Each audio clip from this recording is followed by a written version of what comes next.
প্রচারণায় থাকবে না পোস্টার, আচরণবিধির পরিবর্তন এনে খসড়া চূড়ান্ত করল নির্বাচন কমিশন। সরকারের নির্দেশনা বাস্তবায়নে প্রস্তুত সেনাবাহিনী।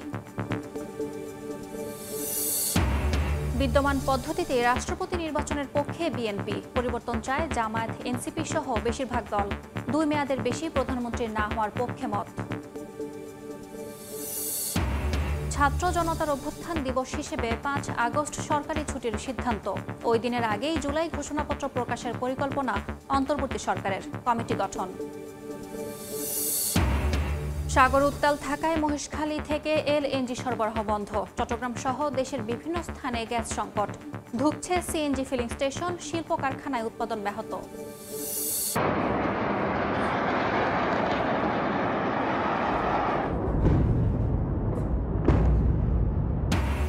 তেল আবিবে তেহরানের ভয়াবহ হামলা। ইরানের পারমাণবিক চুল্লিতে পাল্টা আঘাত। খামেনিকে হত্যার হুমকি ইসরায়েলের। যুক্তরাষ্ট্রে যুদ্ধবিরোধী বিক্ষোভ।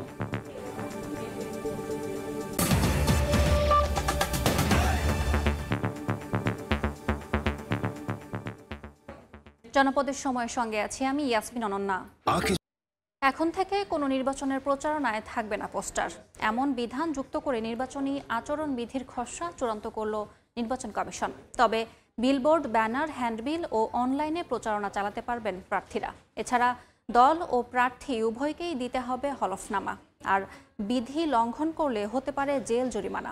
কমিশন সভা শেষে এসব সিদ্ধান্তের কথা জানান কমিশনার আবুল ফজল মোহাম্মদ সানাউল্লাহ।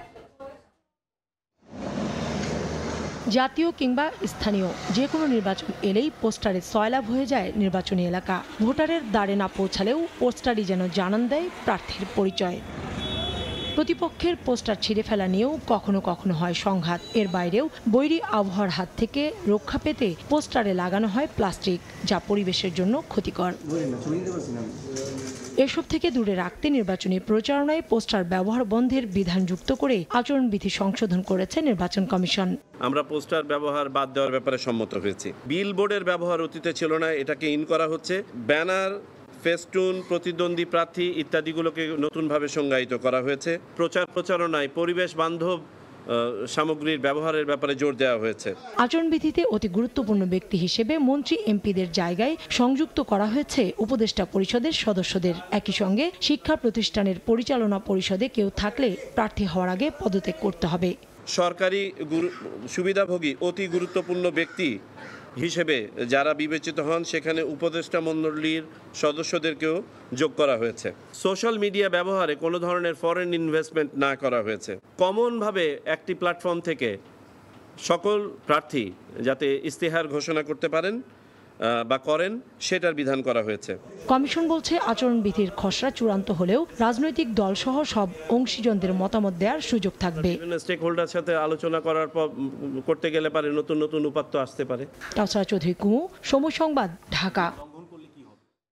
ফেব্রুয়ারিতে নির্বাচন হবে কিনা সে বিষয়ে এখনও আনুষ্ঠানিক কোনো নির্দেশনা পায়নি সেনাবাহিনী। তবে নির্দেশনা পেলে সে অনুযায়ী কাজ করতে প্রস্তুত আছে তারা। দুপুরে বনানীতে নিয়মিত প্রেস ব্রিফিংয়ে কথা জানিয়েছেন সেনা সদরের কর্নেল স্টাফ মোহাম্মদ শফিকুল ইসলাম। এ সময় ভারত ও মিয়ানমার সীমান্তে অব্যাহত পুশ ইনের প্রশ্নে তিনি বলেন, এখনও সেনাবাহিনীর হস্তক্ষেপের মতো পরিস্থিতি তৈরি হয়নি।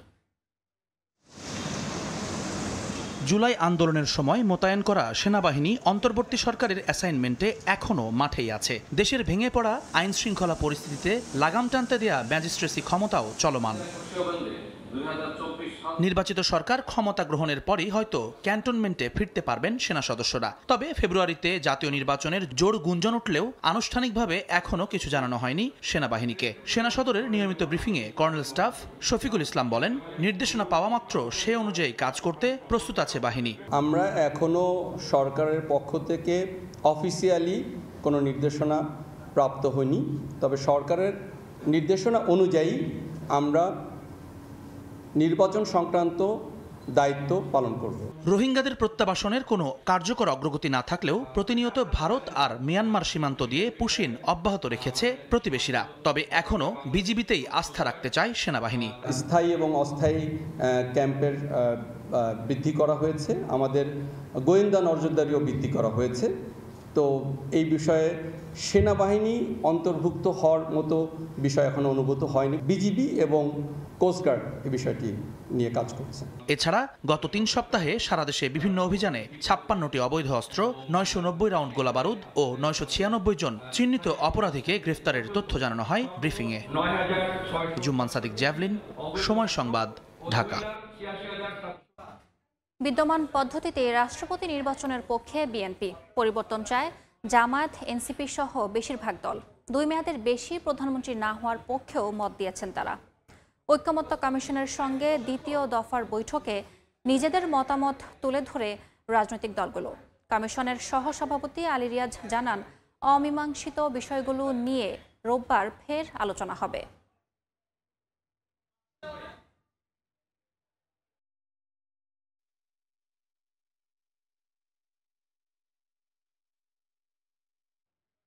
রিপোর্টটি আমরা পরে দেখে নেব।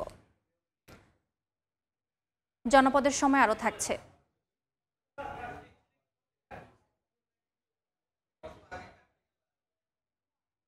5 আগস্ট ছাত্র জনতা অভ্যুত্থানকে জাতীয় দিবস হিসেবে স্বীকৃতি দিতে যাচ্ছে সরকার। এখন থেকে প্রতি বছর দিনটিতে সরকারি ছুটি থাকবে। আগামী রোববার উপদেষ্টা পরিষদের বৈঠকের পর প্রজ্ঞাপন জারি করা হবে বলে জানান প্রধান উপদেষ্টার প্রেস সচিব। তিনি আরও জানান, মাসব্যাপী পালন করা হবে নানা কর্মসূচি। 5 আগস্টের আগেই জুলাই সনদ ঘোষণা করতে হবে। পরিকল্পনা উপদেষ্টার নেতৃত্বে একটি কমিটি কাজ করবে বলেও জানান শফিকুল আলম। 36 জুলাই ক্যালেন্ডারের পাতায়, যার নাম 5 আগস্ট 2024, ছাত্র জনতার এক অভূতপূর্ব অভ্যুত্থানের দিন। জুলাই জুড়ে কোটা আন্দোলন থেকে শুরু হয়ে 5 আগস্ট স্বৈরাচারী সরকারকে বিদায় জানানোর দিন। প্রায় বছর পেরিয়ে গেল, কিন্তু রক্তরঞ্জিত রাজপথের দগদগে ক্ষত মুছে যায়নি। হাজারো আহত এখনও বয়ে বেড়াচ্ছেন জুলাই। নতুন দেশের স্বপ্ন নিয়ে বাংলাদেশের ইতিহাসের পাতায় দিনটিকে গেঁথে রাখতে তাই প্রথম বছরে মাসব্যাপী কর্মসূচি হাতে নিতে যাচ্ছে অন্তর্বর্তী সরকার। ঘোষণা করা হবে জাতীয় দিবস। মাস জুড়ে কর্মসূচির লক্ষ্য জুলাই আন্দোলনের মতো বাংলাদেশকে আবারও ঐক্যবদ্ধ করা। জুলাইয়ের 1 তারিখ থেকে আমাদের কর্মসূচি শুরু হবে, কিন্তু মূল ইভেন্ট কিক অফ হবে জুলাইয়ের 14 তারিখ থেকে এবং এটা চলবে 5 আগস্ট পর্যন্ত। এবং আমাদের এই কর্মসূচির মূল উদ্দেশ্যটা হচ্ছে জুলাইতে যেরকম পুরো বাংলাদেশ এক হয়েছিল, আবার সেই অনুভূতিটাকে ফিরিয়ে আনা। 5 আগস্ট একটা ছুটি ঘোষণা করা হবে, সেটা হচ্ছে ছাত্র জনতার অভ্যুত্থান দিবস হিসাবে পালিত হবে। রোববারই উপদেষ্টা পরিষদের বৈঠকে 5 আগস্ট সরকারি ছুটির সিদ্ধান্ত চূড়ান্ত করে প্রজ্ঞাপন জারি করা হবে। জুলাইয়ের মধ্যেই সনদ তৈরি করতে করা হচ্ছে কমিটি। ছাত্র জনতার একটা দাবি, তো জুলাই প্রোক্লেমেশনটা যাতে 5 আগস্টের আগে এটা দেওয়া যায় সেই জন্য একটা কমিটি করা হয়েছে। এই কমিটির নেতৃত্ব দিবেন হচ্ছে ডক্টর ওয়াহিদুদ্দিন মাহমুদ, আমাদের প্ল্যানিং অ্যাডভাইজার। সেখানে আরও কয়েকজন অ্যাডভাইজার থাকবেন। প্রধান উপদেষ্টার সঙ্গে আলোচনা করে প্রাথমিক সিদ্ধান্ত নেওয়া হয়েছে। সোমবার সবগুলো বিষয় নিয়ে সরকারের পরিকল্পনা আনুষ্ঠানিকভাবে জানানো হবে। এছাড়া রাষ্ট্রীয় গণমাধ্যম স্বায়ত্তশাসিত করতে শিক্ষা উপদেষ্টা CR আবরারের নেতৃত্বে একটি কমিটি কাজ করবে বলে ব্রিফিংয়ে জানানো হয়। সানবীর রূপল, সময় সংবাদ, ঢাকা। জুলাই ঘোষণাপত্র প্রকাশের জন্য 30 দিনের সময় বেঁধে দিল জুলাই বিপ্লবের নানা সংগঠন। নির্ধারিত সময়ের 6 দিন আগে চট্টগ্রাম নগরবাসীর ভাবনা নিয়ে আলোচনা সভায় এ দাবি জানানো হয়। বিকেলে জেলা শিল্পকলা একাডেমিতে ইউনাইটেড পিপলস বাংলাদেশের আয়োজনে সভায় অংশ নেন ছাত্রদল, বিএনপি, ছাত্র শিবির, ছাত্র সেনা, গণতান্ত্রিক ছাত্র সংগঠন, ইসলামী আন্দোলন বাংলাদেশ সহ বেশ কিছু সংগঠনের নেতাকর্মীরা। বক্তারা বলেন, 24-এর গণ অভ্যুত্থান ও ভবিষ্যৎ সাংবিধানিক কাঠামোর ভিত্তির স্বীকৃতি হলো জুলাই ঘোষণাপত্র। জুলাই ঘোষণাপত্র না দিলে আবারও আন্দোলনের মাধ্যমে তা বাস্তবায়নে সরকারকে বাধ্য করা হবে বলে হুঁশিয়ারি দেন তারা।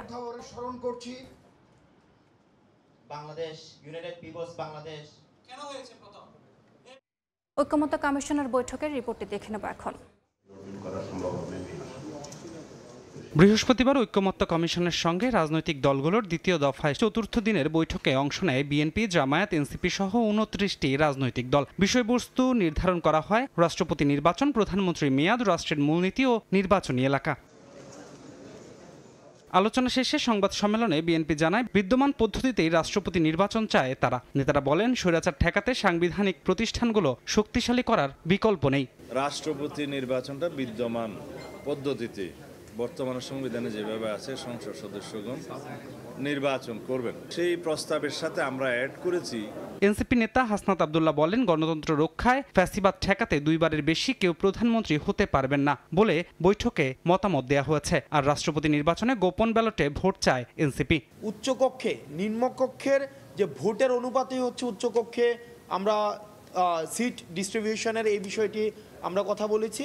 আর দ্বিতীয়ত হচ্ছে আলোচনার আজকে সূত্রপাত হয়েছে, যেটা হচ্ছে আমরা আশা করি রবিবারে সেটার একটা সিদ্ধান্ত আসবে প্রধানমন্ত্রীর 2 বারের বিষয়টি নিয়ে। সিদ্ধান্ত আসবে প্রধানমন্ত্রীর 2 বারের বিষয়টি নিয়ে। আমরা হচ্ছে না, আমরা গোপন ব্যালটের কথা আমরা ওখানে বলেছি। আলোচনার পর জামায়াত নেতারা জানান রাষ্ট্রপতি নির্বাচনে তারাও গোপন ব্যালটে ভোটের পক্ষে। রাষ্ট্রপতি প্রধানমন্ত্রীর ক্ষমতায় ভারসাম্য আনার তাগিদ দলটির। প্রধানমন্ত্রীকে ক্ষমতা নিয়ে অন্যান্য বিষয় নিয়ে আরও কিছু এজেন্ডা আছে, এটা আজকে আলোচনা হয়নি, দিয়েছিল এজেন্ডা আমাদের ভিতরে, কিন্তু সময় এটা কভার করেনি। ঐক্যমত্য কমিশনের সহসভাপতি আলী রিয়াজ জানান দ্বিকক্ষ বিশিষ্ট আইনসভার বিষয়ে অধিকাংশ দল একমত হয়েছে। এছাড়া রাষ্ট্রপতি নির্বাচন পদ্ধতির পরিবর্তন ও প্রধানমন্ত্রীর মেয়াদকাল নিয়েও আলোচনা হয়েছে বৈঠকে। রাষ্ট্রপতি নির্বাচনের যে পদ্ধতি আছে সেই পদ্ধতি পরিবর্তন করা প্রয়োজন। দ্বিকক্ষ বিশিষ্ট আইনসভা প্রতিষ্ঠার ব্যাপারে একমত হয়েছে। 100 সদস্য বিশিষ্ট হওয়ার ক্ষেত্র আবারও বলি অধিকাংশ দল, এর অর্থ এই নয় যে আমরা এই মুহূর্তে এটাকে ঐকমত্য বলে বলবো। অমীমাংসিত বিষয়গুলো নিয়ে রোববার আবারও আলোচনা হবে বলে জানান আলী রিয়াজ। ধ্রুব ব্যানার্জি, সময় সংবাদ, ঢাকা। ক্রমশ অবনতি হচ্ছে বরগুনার ডেঙ্গু পরিস্থিতি। জেলায় 2000 ছাড়িয়েছে আক্রান্তের সংখ্যা। এখন পর্যন্ত মারা গেছেন 20 জন। জেনারেল হাসপাতালে চিকিৎসাধীন 187 জন। এতে হিমশিম অবস্থা হাসপাতাল কর্তৃপক্ষের। রুবেল হোসেনের ছবিতে সাইফুল মিরাজের রিপোর্ট। ডেঙ্গু রোগীর চাপে তিল ধরার ঠাঁই নেই বরগুনা জেনারেল হাসপাতালে। 250 শয্যার এ হাসপাতালে শুধু ডেঙ্গু রোগী 187 জন। ইতোমধ্যেই জেলায় 2000 অতিক্রম করেছে ডেঙ্গু রোগীর সংখ্যা। গত 24 ঘন্টায় 57 জন নতুন করে ডেঙ্গুতে আক্রান্ত হয়েছেন। এ নিয়ে জেলায় মোট আক্রান্তের সংখ্যা 2105 জনে দাঁড়িয়েছে, আর মৃতের সংখ্যা দাঁড়িয়েছে 20-এ।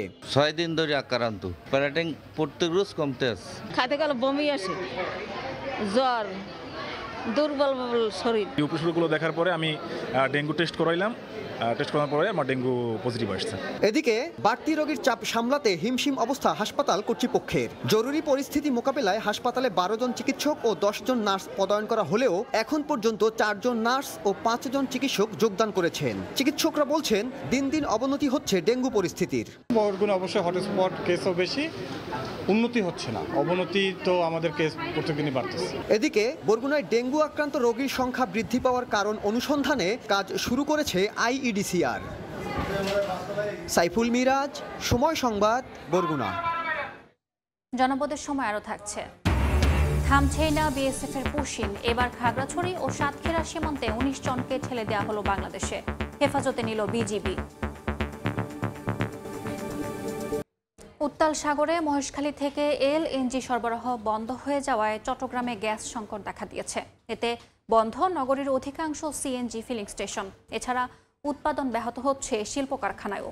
সংকট নিরসনে কাজ চলছে জানিয়ে আজকের মধ্যে সরবরাহ স্বাভাবিক হবে বলে আশা কর্ণফুলী গ্যাস ডিস্ট্রিবিউশনের। বিস্তারিত ফেরদৌস লিপির রিপোর্টে। বন্দরনগরী চট্টগ্রামের সিএনজি ফিলিং স্টেশনগুলোর সামনে যানবাহনের দীর্ঘ সারি। একজন চালককে গ্যাসের জন্য অপেক্ষা করতে হচ্ছে 5 থেকে 6 ঘন্টারও বেশি সময় ধরে। আবার অনেক ফিলিং স্টেশন পুরোপুরি বন্ধ করে দিয়ে অলস সময় কাটাচ্ছেন কর্মচারীরা। সকাল থেকে নগরীর এমন অবস্থায় দুর্ভোগে যানবাহন চালকরা। কালকে গ্যাস পায় নাই, আজকে আসে দেখি গ্যাস নাই, এখানে আসে এতক্ষণ পর্যন্ত দাঁড়ায় আছি। সবখানে তো এখানে বন্ধ দেখতেছি, আমরা এখনো যোগাযোগ করি না। আমাদের মালিক পক্ষকে জানাচ্ছি, মালিক পক্ষ যোগাযোগ করতেছি। সকাল ভোরে সেখানে সিরিয়াল দিচ্ছে, এই পর্যন্ত আমি প্রায় আমার 5 ঘন্টা সময় এই পর্যন্ত। 6টার পরে গ্যাস পাম্প বন্ধ, 10টা বাজে আবার গ্যাস দিই। মানুষ কি আর কত হরানি করবে? ঘন্টাখানিক ধরে আমি মুরাদপুর গেছি, 2 নম্বর গেট গেছি, এখানে ঘুরে সিরিয়াল দিয়ে গ্যাস পাচ্ছি না। সাগর উত্তাল থাকায় মহেশখালীতে এলএনজি নিয়ে আসা জাহাজ টার্মিনালে নোঙর করতে পারছিল না। এতে নগরীতে গ্যাস সরবরাহ সংকটে পড়ে, ফলে শিল্প কারখানায় উৎপাদনও ব্যাহত হচ্ছে। তবে দুপুরে একটি জাহাজ টার্মিনালে ভেড়ায় আজকের মধ্যে সমস্যা সমাধানের আশা কর্ণফুলী ডিস্ট্রিবিউশনের। গ্যাসের চাপ যেখানে আপনার 120 থাকার কথা, সেখানে আপনার মাত্র 20-এ আইসা থাকার কারণে সমস্ত কলকারখানা মেশিনারি আপনার চলা বন্ধ হয়ে গেছে। এই প্রেক্ষাপটে গতকাল থেকে আজ পর্যন্ত এন্টায়ার ইন্ডাস্ট্রি আপনার চরম বিপর্যয়ের মধ্যে অতিবাহিত করছে। স্বাভাবিক সময়ে এলএনজি টার্মিনাল থেকে জাতীয় সঞ্চালন লাইনে যেখানে 1000 মিলিয়ন ঘনফুট গ্যাস পাওয়ার কথা, বুধবার সন্ধ্যায় তা নেমে আসে 195 মিলিয়নে। ফেরদৌস লিপি, সময় সংবাদ, চট্টগ্রাম। নারায়ণগঞ্জে 1,500 অবৈধ গ্যাস সংযোগ বিচ্ছিন্ন করেছে তিতাস। জ্বালানি ও খনিজ সম্পদ বিভাগের নির্বাহী ম্যাজিস্ট্রেট হাসিবুর রহমানের নেতৃত্বে দুপুরে রূপগঞ্জের মাহনা ও আধুরিয়া এলাকায় 3টি স্থানে অভিযান চালানো হয়। এ সময় 4 কিলোমিটার এলাকার 800 বাড়ির অবৈধ গ্যাসের সংযোগ বিচ্ছিন্ন করা হয়। পরে এক্সকাভেটর দিয়ে সিলগালা ও অপসারণ করা হয় সংযোগগুলো। জব্দ করা হয় অবৈধ সংযোগে ব্যবহৃত বিপুল সংখ্যক পাইপ। থামছে না বিএসএফ এর পুশিন কার্যক্রম। এবার খাগড়াছড়ি ও সাতক্ষীরা সীমান্ত দিয়ে বাংলাদেশে ঠেলে দেয়া হলো নারী শিশুসহ 19 জনকে। ভোরে খাগড়াছড়ির মাটিরাঙ্গা সীমান্ত দিয়ে নারী শিশুসহ 13 জনকে কাঁটাতারের বেড়া পার করে দেয় বিএসএফ। অবৈধ পথে তারা ভারতে গিয়ে মহারাষ্ট্র রাজ্যে ইটভাটা ও নির্মাণ শ্রমিক হিসেবে কাজ করতেন। তাদের মধ্যে 12 জন নড়াইলের এবং 1 জন যশোর জেলার বাসিন্দা বলে জানিয়েছে স্থানীয় প্রশাসন। এদিকে সাতক্ষীরার কুশখালী সীমান্ত দিয়ে নারীসহ 6 জনকে পুশিন করেছে বিএসএফ। বোম্বে থেকে তাদের আটক করে দেশটির পুলিশ। পুশিন করার পর সবাইকে হেফাজতে নিয়েছে বিজিবি।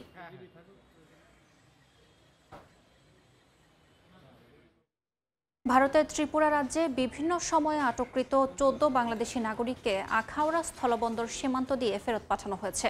বিকেলে আগরতলায় বাংলাদেশের সহকারী হাইকমিশন অফিসের মধ্যস্থতায় তাদেরকে ফেরত পাঠানো হয়। আখাউড়া সীমান্তে সবাইকে গ্রহণ করেন উপজেলা নির্বাহী কর্মকর্তা ও ইমিগ্রেশন পুলিশ। এ সময় ব্র্যাকের মাইগ্রেশন প্রোগ্রামের পক্ষ থেকে নগদ অর্থ ও বিভিন্ন ধরনের শুকনো খাবার সরবরাহ করা হয়। জানা যায় বিভিন্ন সময়ে কাজের প্রলোভন দেখিয়ে দালালের খপ্পরে পাচার হন তারা। দেখছেন জনপদের সময়।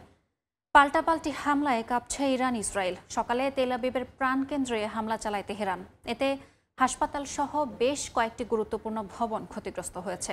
ইরানের আরাক পারমাণবিক চুল্লি ও পুলিশ কার্যালয়ে পাল্টা হামলার দাবি করেছে তেল আবিব। আয়াতুল্লাহ আলী খামেনিকে হত্যায় প্রধান লক্ষ্য বলে হুমকি দিয়েছেন ইসরায়েলের প্রতিরক্ষা মন্ত্রী। এদিকে ট্রাম্প বলেছেন ইরানে হামলার পরিকল্পনার অনুমোদন দিলেও এখনও চূড়ান্ত সিদ্ধান্ত নেননি তিনি।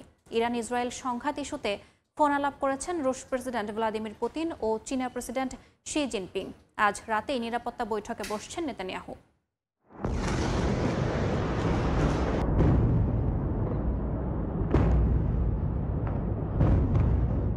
পাল্টাপাল্টি হামলায় ইরান ইসরায়েল সংঘাত তুঙ্গে। বৃহস্পতিবার সকালেও ইরানের মিসাইল হামলায় কেঁপে ওঠে তেল আবিবের প্রাণকেন্দ্র। দফায় দফায় চালানো হামলায় তেল আবিবের রামাত গানে একটি হাসপাতাল, শপিং মল ও স্টক এক্সচেঞ্জ ভবন ক্ষতিগ্রস্ত হয়। হামলায় বেশ কয়েকজনের হতাহতের খবর পাওয়া গেছে। তেহরানের দাবি হাইপারসনিক ক্ষেপণাস্ত্রগুলো ইসরায়েলের আকাশ প্রতিরক্ষা ব্যবস্থা ভেদ করে সফলভাবে আঘাত হেনেছে। এতে ইসরায়েলি সেনাবাহিনীর স্থাপনা, গোয়েন্দা সুযোগ সুবিধা ধ্বংস করে দেয়া হয়েছে। ইসরায়েলের প্রতিরক্ষা ব্যবস্থা পুরোপুরি ধ্বংস হয়ে গেছে বলেও দাবি ইসলামী বিপ্লবী গার্ডের। একই দিন ইরানের আরাক পারমাণবিক চুল্লিতে হামলার দাবি করে তেল আবিব। বিষয়টি নিশ্চিত করে তেহরান বলছে এতে বড় ধরনের কোনো ক্ষয়ক্ষতি হয়নি। সংঘাতের মাঝে উত্তেজনার মাত্রা আরও বাড়িয়ে ইসরায়েলের প্রতিরক্ষা মন্ত্রী ঘোষণা করেছেন ইরানের সর্বোচ্চ ধর্মীয় নেতা আয়াতুল্লাহ আলী খামেনিকে হত্যা করাই যুদ্ধের অন্যতম লক্ষ্য। হোলনে উপশহরে ইরানি ক্ষেপণাস্ত্র হামলার পর ঘটনাস্থল পরিদর্শনে গিয়ে এমন মন্তব্য করেন তিনি। খামেনিকে হিটলারের সঙ্গে তুলনা করে তিনি বলেন, হিটলারকে যেমন থামাতে হয়েছিল তাকেও থামাতেই হবে। আগামী কয়েকদিনের মধ্যে ইরানের সম্ভাব্য হামলার জন্য মার্কিন কর্মকর্তারা প্রস্তুতি নিচ্ছেন বলে দাবি করেছে মার্কিন সংবাদ মাধ্যম ব্লুমবার্গ নিউজ। বুধবার এক প্রতিবেদনে বলা হয়, সপ্তাহের শেষ দিকে সম্ভাব্য হামলার বিষয়ে সংশ্লিষ্ট কর্মকর্তারা ইঙ্গিত করেছেন। তবে ওই প্রতিবেদনের আগে হোয়াইট হাউসে সাংবাদিকদের প্রশ্নের জবাব দেন প্রেসিডেন্ট ডোনাল্ড ট্রাম্প। বলেন, ইরানে হামলার পরিকল্পনার অনুমোদন দিলেও এ বিষয়ে এখনও চূড়ান্ত সিদ্ধান্ত নেননি তিনি।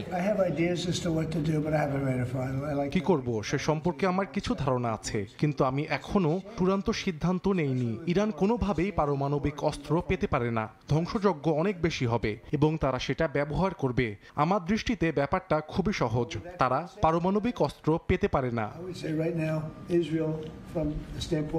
এদিকে ইরান ইস্যুতে ফোন আলাপ করেছেন রুশ প্রেসিডেন্ট ভ্লাদিমির পুতিন ও চীনা প্রেসিডেন্ট শি জিনপিং। চীনের প্রেসিডেন্ট এই সংঘাত নিরসনে বড় শক্তিগুলোর প্রতি উত্তেজনা কমানোর আহ্বান জানিয়েছেন, যা ইরানে যুক্তরাষ্ট্রের সম্ভাব্য হস্তক্ষেপ বিবেচনায় প্রেসিডেন্ট ট্রাম্পের প্রতি পরোক্ষ বার্তা বলে ধারণা করা হচ্ছে। ফোন আলাপে ইরানে ইসরায়েলি হামলার নিন্দা জানিয়েছেন দুই নেতা।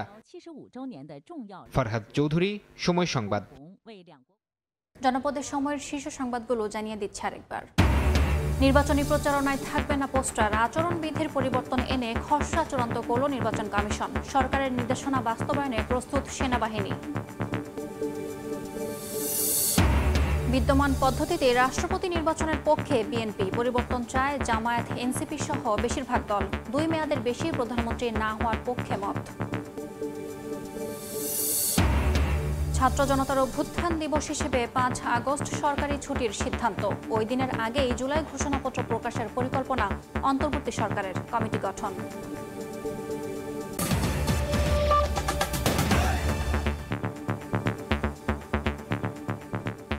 এই ছিল জনপদের সময়। সঙ্গে থাকুন সময়।